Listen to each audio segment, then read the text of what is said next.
Olá, queridos amigos, mais um dia nós aqui juntos, com a graça de Deus e a paz do nosso Mestre. O pequeno aborrecimento. Um moço de boas maneiras, bastante educado, ele era incapaz de ofender quem buscava um concurso amigo, sempre gentil, sempre solícito, e ele costumava meditar sobre a vontade de Deus. E ele tinha um propósito na vida dele de cumprir isso sobre a vontade de Deus. Certa vez, ele estava preocupado com o horário do serviço. Onde ele trabalhava era longe e ele precisava pegar uma condução. Então, ele aproveitou-se de um pequeno ônibus que se aproximava ali daquele ponto e com a intenção de chegar mais depressa, mais tranquilo ao serviço, ele resolveu pegar esse ônibus então para chegar até o trabalho dele. No momento exato em que ele ia fazer, que ele ia subir, que ele ia pegar o ônibus, surgiu à frente dele um vizinho. Aí o rapaz ficou preocupado porque o vizinho começou a conversar. E ele então, preocupado assim, olhando no relógio, consultava o relógio, o vizinho falando. E ele, por sua vez, também não queria deixar o vizinho falando sozinho. E prestou atenção na conversa dele, de vez em quando olhando no relógio. E ele então querendo assim dar um jeito para subir, mas o vizinho acabou segurando no braço dele, falando, e ele ficou ali ouvindo. E ele contava ali, o vizinho contava ali uma história que com um monte de minudescências que não tinha nem tanta necessidade, e contrafeito com a insistência da conversação aborrecida e inútil, o jovem ouviu o companheiro por um espírito de gentileza. E o veículo partiu sem ele. Ele não pôde pegar aquele ônibus. Daí a alguns instantes, uns minutos, ocorreu uma notícia dizendo que o ônibus estava sendo guiado por um condutor embriagado e que acabou se precipitando em um despenhadeiro e acabou se espatifando, morrendo as pessoas que estavam ali naquela condução.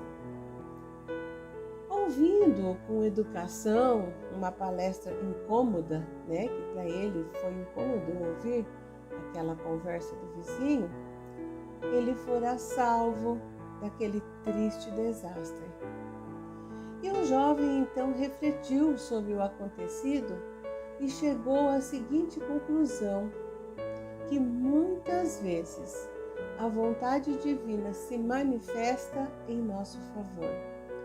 Nas pequenas contrariedades do caminho, eles nos ajudam a cumprir nossos mais simples deveres. E então ele passou a considerar com mais respeito, com mais atenção, as circunstâncias inesperadas que surgem à frente das nossas vidas.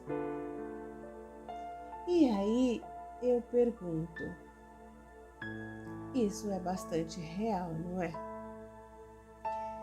Quantas vezes já aconteceu com você, comigo, com todas as pessoas, de você estar com pressa em alguma circunstância e alguém vir e te segurar para que você não vá onde você queria ir ou fazer o que você queria fazer? E nós, muitas vezes, na nossa ignorância, quando isso acontece, depois você ainda fica aborrecido. Poxa vida, a pessoa me atrapalhou meu dia hoje, deu tudo errado, ficou lá me segurando, ou então fez tal coisa que eu não gostei. Quando que na realidade, quem de nós não poderá ter certeza que isso foi algo de uma proteção divina? Foi algo que veio para nos proteger. e nós, na nossa ignorância, já condenamos. Mesmo porque, muitas vezes, quando essas circunstâncias desagradáveis acontecem, nós não sabemos o que aconteceu depois. Ah, mas não aconteceu nada. Não aconteceu porque eu não ouvi falar, porque eu não vi algo, mas que foi uma proteção divina, com toda certeza foi. Então, meus queridos amigos, Jesus, de todas as formas, Ele é um irmão que está sempre pronto a nos ajudar. E às vezes vem da forma que a gente menos espera. Então, a exemplo desse rapaz, que nós possamos compreender que as coisas que nos acontecem na vida, até as coisas chatas, desagradáveis que nós não gostamos, que na grande maioria é uma proteção que nós recebemos. Que nós possamos, ao invés de ficarmos aborrecidos, que possamos agradecer, porque nos livrou de algo que poderia ser muito ruim para nós. Então, que nós sejamos humildes o suficiente para entender que a proposta do nosso Pai Celestial, que as bênçãos do nosso amigo e irmão Jesus, está sempre nos protegendo em todos os momentos e situações. Que possamos nós entender que é sempre um carinho que recebemos e que agradeçamos por aquilo que estamos recebendo. Que Jesus nos abençoe, que Jesus nos proteja, hoje e sempre. Que assim seja.